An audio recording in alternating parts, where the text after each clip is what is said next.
All righty, let's get started. Dateline, Lebanon, Tennessee. A 20-year-old man was in court charged with simple possession when he asked to approach the bench. As he walked up to the judge, he took out a marijuana cigarette, lit it up, and began smoking it right in the courtroom. I'll bet when the sheriff in the courtroom asked him, "How high are you?" he probably said, "No, dude, it's high. How are you?" Hey, a word of advice. Smoking pot in the courtroom really undermines your plea of not guilty on drug possession. Well, the young man is now facing 2 charges of simple possession. I guess that means he's double-jointed now. By the way, do you know the difference between a drunk driver and a stoner at a stop sign? Well, the drunk guy runs the stop sign, but the stoner just waits for it to turn green. All right. In other This Is Your Brain on Drugs, we turn to a favorite source for weird things, Florida. The Highway Patrol arrested 2 men on suspicion of drug trafficking after they were pulled over for speeding. And no wonder they like speed. They had a bag containing cocaine, methamphetamines, fentanyl, and other illegal drugs. Now, if you can believe this, the drug dealers had hidden over $15,000 of drugs in a bag labeled, wait for it, bag full of drugs. That cannot be true, Governor. It is true. We have a picture of the bag. There's the bag. That's what it says. Bag full of drugs. That's brilliant. Now, it is rumored that the 2 criminals tried to offer community service advice for their crimes, but when they said they wanted to tell others to stay in drugs, eat school, and don't do vegetables, they struck out all over again. I don't know if the audience really got that one or not, but I could barely get through it. All right. The sheriff's office allegedly told the drug dealers to be aware that their police dogs don't just sniff out drugs, that they can read, too. These guys were so dumb, they probably thought German Shepherds didn't read English. Now, consider this. If these 2 criminals had been caught in California, the drugs might have been legal, but they would have thrown the book at them for possessing a plastic bag.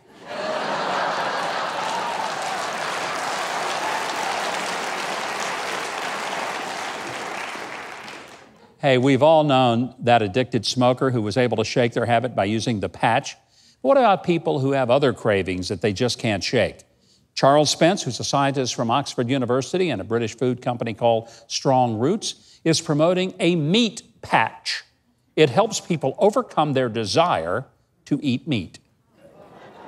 They've even enlisted professional boxer Tommy Fury to help sell it. And here's what he said in part on social media.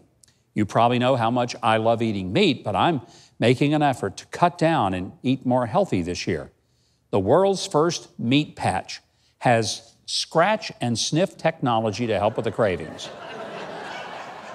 Now, I don't mean to cast aspersions, but I mean, do you really think this fighter might be a little punch drunk? You know, Tommy, the only fury I would be feeling is having to smell a bacon patch and not eating several strips of bacon. Governor? Yeah, Keith? I'm going to tell you, I knew a guy who went to a butcher shop and asked, "Sir, are you a gambling man?" Well, the butcher said, "I am." So my friend said, "I'll bet you $25 you can't touch that meat hanging over your head." Butcher said, "I'm sorry, I won't take that bet." My friend asked him why. The butcher replied, "Because the stakes are far too high." Don't turn on me. You want to go ahead and finish that? That's it. That's it? Okay. The stakes are far too high. Yeah, I think we got it. Oh, okay. Yeah, that's the problem. We got it. Well, hey, since we're talking about jolly old England, I'm going to ask you, Keith, do you know who the only knight of the Round Table was that ate meat exclusively? It was sirloin. Oh, that's who. Yeah. Yeah. Okay, let's get back to the meat patch saga, because there's really more to this story. You see, our Oxford scientist states that experiencing food-related cues, such as smelling a bacon aroma, can lead us to imagine the act of eating that food rather than actually eating it. Right. I want to just say, I don't think I'll ever go to a smell buffet to satisfy my carnivorous appetite. I just don't think so. And by the way, if you're having a craving for a steak or bacon, I just wonder, do you really think vegetarianism or veganism is your thing? Probably not. Well, this next story comes from our neighbors to the north. Canadian businessman Bruce McConville was put in jail for burning $1 million in a bonfire just to avoid giving it to his wife as part of their divorce settlement. Now, I know the Canadians call their $1 coin a loonie, but I think that's what we call this fellow. I mean, we've all heard some pretty strange divorce settlements. You know, like the guy in Cambodia who had the house literally cut in half for he and his wife to share. That's one. Or when singer Marvin Gaye recorded the new album and gave all the royalties to his ex-wife. The title of the album was Here, My Dear. And then there was the judge in Australia who awarded an ex-wife pet goat to her former husband. That's what I really call getting someone's goat. Well, according to the Ottawa Citizen, Mr. Money to Burns stated, "It's not something that I would normally do." Well, it's good to know he doesn't burn $1 million in bonfires regularly, but the judge sentenced McConville to 30 days in jail for violating court orders, ordered him to pay $2,000 a day to his ex-wife for every day that he fails to disclose his finances to the court moving forward. I think Mr. McConville should have realized that marriage is a lot like a hand grenade. If you remove the ring, you lose everything. And finally tonight, the Trophy for Everyone syndrome seems to have infected adults as well, because now you can purchase adult merit badges for yourself, or you can give them to others. And trust me, they haven't set the bar that high. Here's one for curbing your TV viewing on Netflix. Right there, you see it? All right. Now, we all need to encourage each other to stay hydrated, so why not let's celebrate that we drank water? Wow, that's a real accomplishment. By the way, here's a motivator to keep up with your dental health called I Flossed.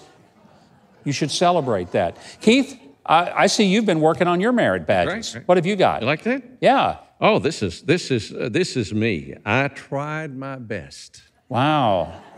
Didn't hurt yourself, did you? No. Just tried my best. Tried your best. This one's way better. And I love the sash. Trey, you've got a sash too. Yeah, this one's very better. It's the Nancy Pelosi badge. It's avoided confrontation. The Pelosi badge, and I wear it proudly. Well, I love the sashes. Now, I'd really like to believe that every week you guys would be able to collect a new merit badge for something as significant as flossing your teeth or, not running over someone in your car. I don't know, whatever. How about eating meat? That would be a good one. That would be a good one. I could do for ate that. some meat.